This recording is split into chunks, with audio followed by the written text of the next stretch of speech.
Students once again welcome back to your one and only most trusted Gyanjyoti coaching centre. তো students আজকের ভিডিওতে আরো 10টা এমসিকিউ নিয়ে আলোচনা করব। এমসিকিউ গুলো নিচ্ছি আমি তোমাদেরকে। প্রত্যেকটা এমসিকিউ অনেকে কমেন্ট সেকশনে কমেন্ট করে বলছে স্যার এগুলো কি আসবে। দেখো, এমসিকিউর কথা কিন্তু সাজেশন, প্রথম কথা এমসিকিউর কোনো সাজেশন হয় না, ঠিক আছে। সেকেন্ড হচ্ছে এমসিকিউ যদি তোমরা ভাবো যে 10টা বা 20টা যদি এমসিকিউ করে যাই বা 30টা যে স্যার করা এই 30টা এমসিকিউ যদি করে যাই তাহলে পরীক্ষায় কমন পাবো, এমনটা কিন্তু নয়।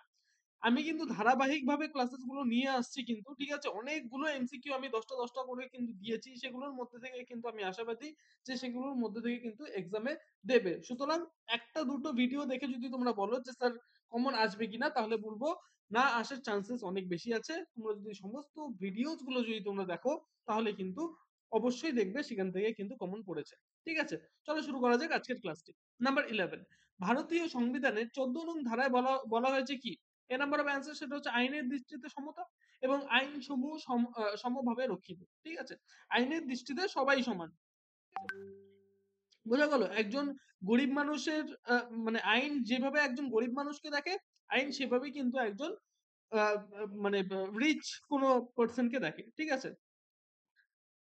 নাম্বার 12, ভারতীয় সংবিধানে ধর্মীয় স্বাধীনতার অধিকার রয়েছে কত নং ধারায়? এ নাম্বার অফ অ্যান্সার সেটা হচ্ছে 25 থেকে 28 নং ধারায়, ঠিক আছে। নাম্বার 13, ভারতীয় রাষ্ট্র পরিচালনা সংক্রান্ত নির্দেশিকা নীতিগুলির সঙ্গে মিল রয়েছে কোন সংবিধানের? সেটা হচ্ছে আয়ারল্যান্ডের যে সংবিধান রয়েছে সেই সংবিধানের, ঠিক আছে। চলো নেক্সট 14 নম্বর হচ্ছে সংবিধানের কততম ধারা অনুযায়ী মৌলিক অধিকার রক্ষার্থে লেখ জারি করা হয়?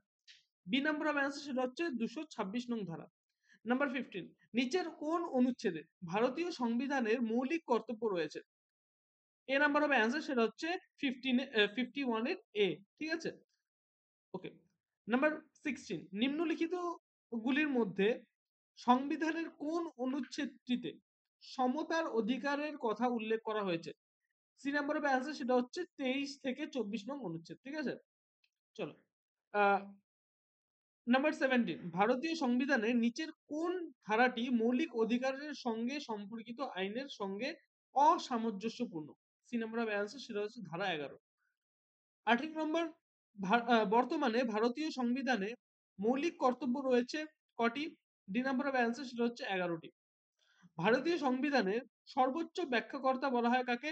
সুপ্রিম কোর্টকে, ঠিক আছে। সর্বোচ্চ ব্যাখ্যাকর্তা, ঠিক আছে। নাম্বার 20, নিচের কোন শব্দটি ভারতীয় সংবিধানের মূল প্রস্তাবনার অংশ ছিল না?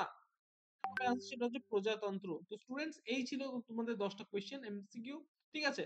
আমি কিন্তু ধারাবাহিকভাবে, এটা আমাদের পার্ট নাম্বার 15, ধারাবাহিকভাবে কিন্তু আমি নিয়ে আসছি প্রত্যেকটা পার্ট তোমাদের সামনে। আচ্ছা, আমাদের সাথে যদি অনলাইনে যুক্ত হতে চাও, জ্ঞানজ্যোতি কোচিং সেন্টারের সাথে যদি অনলাইনে যুক্ত হতে চাও, অবশ্যই যোগাযোগ করো জ্ঞানজ্যোতি কোচিং সেন্টারের অফিসিয়াল দুটো হেল্পলাইন নাম্বার, সেটা হচ্ছে 6295916282 অথবা 76398606। তোমাদের উজ্জ্বল ভবিষ্যৎ গড়ে তুলবো আমরা, এটাই আমাদের প্রতিশ্রুতি। দেখা হচ্ছে একটা নতুন ভিডিওতে নতুন কোনো টপিকের সাথে। Till then, keep learning, keep exploring. Thank you so much.